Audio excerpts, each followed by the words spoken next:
7 जून और 8 जून का दिन कुंभ राशि के लोगों के लिए कैसा होने वाला है। चलिए सबसे पहले इन 2 दिनों के तिथि, नक्षत्र और योग की बात कर लेते हैं। उसके बाद उसके रिजल्ट के बारे में हम जानेंगे। अभी जो 7 जून का दिन है, ये कृष्ण पक्ष की सप्तमी तिथि रहेगी। चंद्रमा इस दिन कुंभ राशि में होंगे और घनिष्ठ नक्षत्र सतभिषा नक्षत्र में होंगे।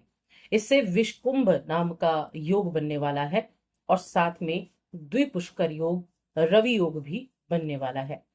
वहीं 8 जून की बात की जाए तो ये सोमवार का दिन है। अष्टमी तिथि है कृष्ण पक्ष की। चंद्रमा कुंभ राशि में ही है और पूर्व भाद्रपद नक्षत्र में है।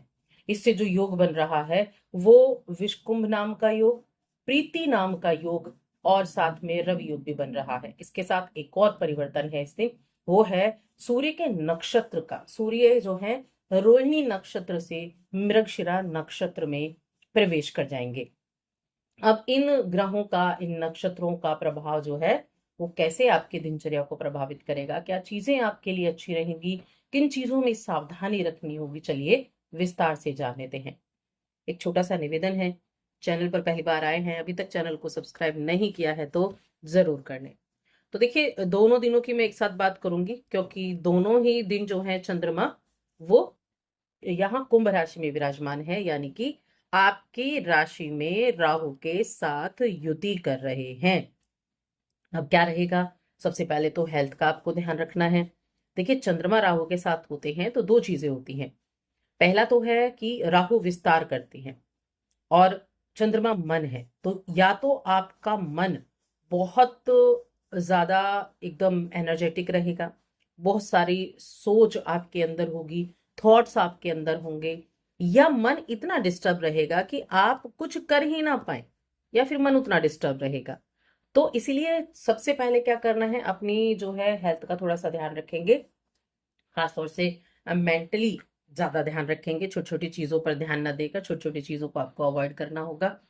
क्योंकि देखिए, बहुत ज्यादा सोचने की जो शक्ति है ना, जो बहुत ज्यादा सोचते हैं, बड़ा एकदम डिप्रेशन में चले जाते हैं, नर्वस ब्रेकडाउन हो जाता है हम लोगों का। अब इसके अलावा आप सकारात्मक सोच रखेंगे तो इससे निजात पा सकते हैं।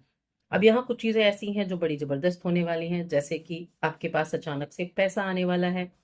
खर्चे तो हैं, लेकिन उन खर्चों के बावजूद आपको पैसे मिलने का योग बना हुआ है।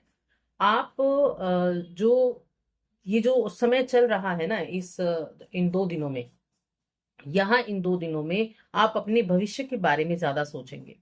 क्या आपको भविष्य, कैसा आपको भविष्य चाहिए, या क्या आप आगे चलकर करना चाहते हैं, या बहुत सारी चीजें ऐसी होंगी जो आप प्लान कर पाएंगे।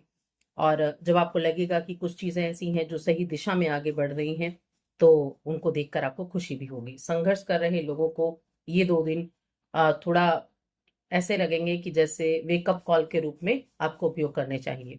अपनी स्थितियों में सुधार लाने के लिए आपको बदलाव भी करना चाहिए, और इन सभी कामों को करने के लिए दिन बहुत अच्छे हैं। देखिए, जब तक आप भविष्य के लिए एक ठोस नींव नहीं रखेंगे ना, तब तक कोई फायदा नहीं है। आप ये सोच कर चलिए कि भविष्य के लिए एक ठोस नींव बनाने में आपको किसी की मदद की आवश्यकता है, तो मन आपको मिल जाएगी, मदद आपको प्राप्त हो जाएगी। और यहाँ जो करियर की बात करें तो करियर के लिहाज से, कामकाज के लिहाज से ये दिन काफी अच्छा बना हुआ है।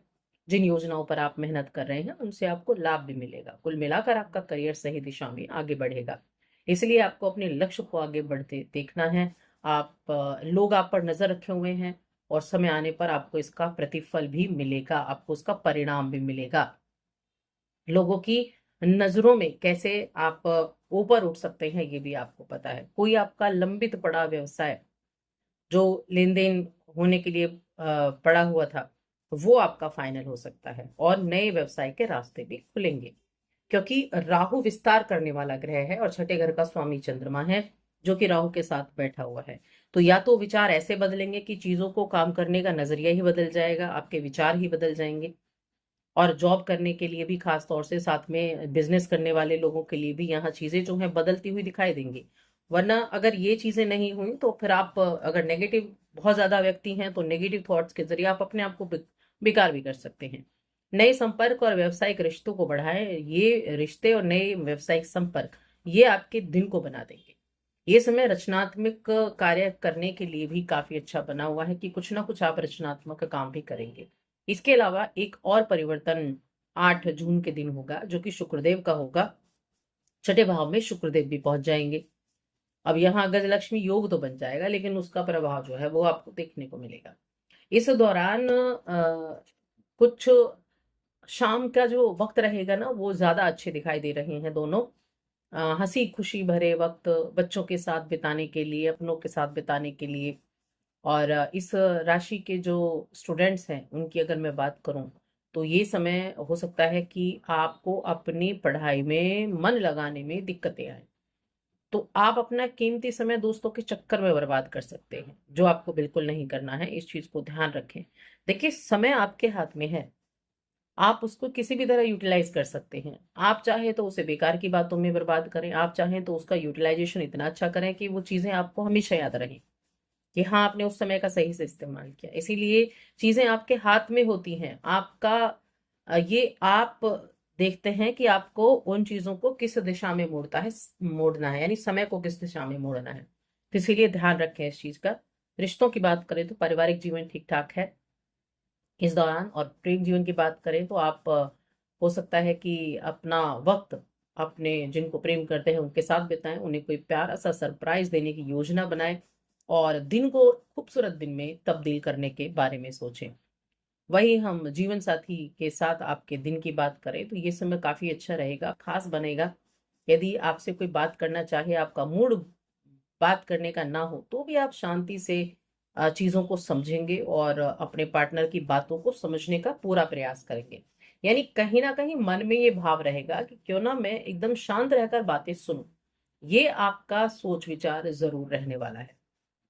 इसके अलावा जो अ, व्यक्ति काम में बहुत ज्यादा बिजी हैं, नौकरी कर रहे हैं या बिजनेस कर रहे हैं, आज आप अपने सारे काम छोड़कर अपने पार्टनर पर ध्यान केंद्रित कर सकते हैं। दोनों एक दूसरे के साथ खूब बातें करेंगे, जज्बातों को जाहिर करेंगे, अपने रिश्ते को और गहरा बनाएंगे, एक दूसरे के साथ अच्छा टाइम स्पेंड कर पाएंगे।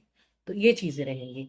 बाकी देखिए, जो सूर्य के नक्षत्र का परिवर्तन हुआ मृगशिरा नक्षत्र में, तो सूर्य का जो गोचर है वो अभी वृषभ में। तो यहाँ चौथे घर में जो सूर्य का गोचर है, ये आपके जो गवर्नमेंट से रिलेटेड काम है या जो गवर्नमेंट जॉब करते हैं, सरकारी विभाग से जुड़े हुए हैं, उनके लिए उनकी काम को आगे बढ़ाने का ये समय रहने वाला है। यानी कि काफी अच्छा ये 2 दिन का वक्त आपके लिए रहेगा। तो कुल मिलाकर दोनों दिन अच्छे हैं। इन 2 दिनों को अच्छे से एंजॉय करें और चैनल को सब्सक्राइब करना ना भूलें।